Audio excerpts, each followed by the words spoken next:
Mike, NFL playoffs are upon us. They are. Interesting. It was a great. There's some really dominant teams this year, and there's some good matchups.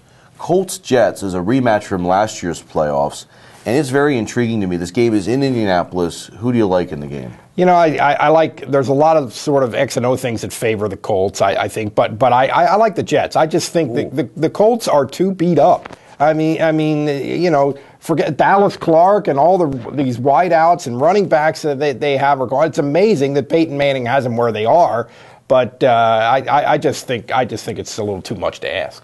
You know, I think the two Manning brothers combined for about 45, 50 interceptions this year. I too think that the Colts are I can't believe they found a way to get in the playoffs, all the injuries they've had. And Peyton Manning has still had a good year, but I think the Jets set themselves up with some trades they've made, some draft picks, extra cornerbacks. They are going to come out with a game plan. I think they're going to be screwing things up for Peyton a little bit here. Okay. I'll take the Jets. Let's go Jets. All right, next. Saints, Seattle. Saints go marching on. We don't have to talk much about that one, right? No question. Saints. Take the Saints. Seattle, not a playoff team. Ravens, Chiefs. This is a tough one. To me, the Ravens have had the same team for 10 years, essentially. And, I mean, they're very limited. They do a couple things really well.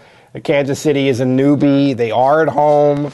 They run the ball. The Ravens stop the run. I mean, you're putting a lot on Matt Castle, and he's pretty capable, but I slightly like the Ravens. I like the Ravens. One last stand for Ray Lewis and these guys. I mean, we've been saying that for years, though.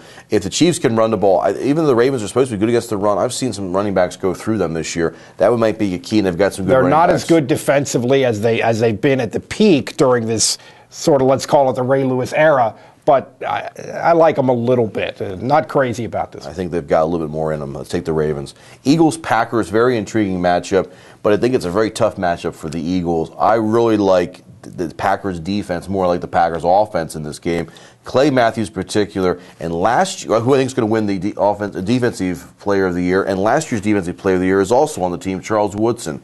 They're scary. The Eagles allowed 50 sacks. The Packers had something like 48 sacks. I mean, that's a really bad matchup.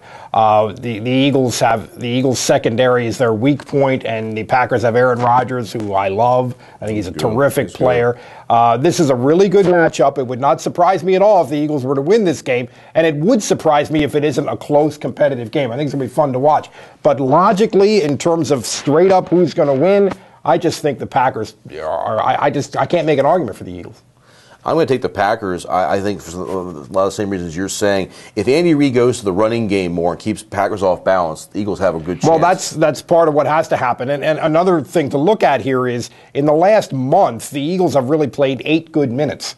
They had the last half of the last quarter of that Giants game. And Michael Vick, I think defenses have at least come up with a plan for Michael Vick and his play in his last couple games, and also the stuff that he said this week indicates to me that he doesn't get it. Hey, I could just do what I do and I'm fine. Well, that's not quite true. So there's a lot of red flags about this game to me from the Eagles' standpoint. Again, I think it's a really interesting game, by far the best matchup of this first weekend. But I really like the Packers. One last thing. Eagles are 12th overall for defense, but they give up a ton of points in the red zone, and the Packers will eat you alive. Are outstanding in the red zone. That's very good. That's another thing to look at. Very good call, Starkey.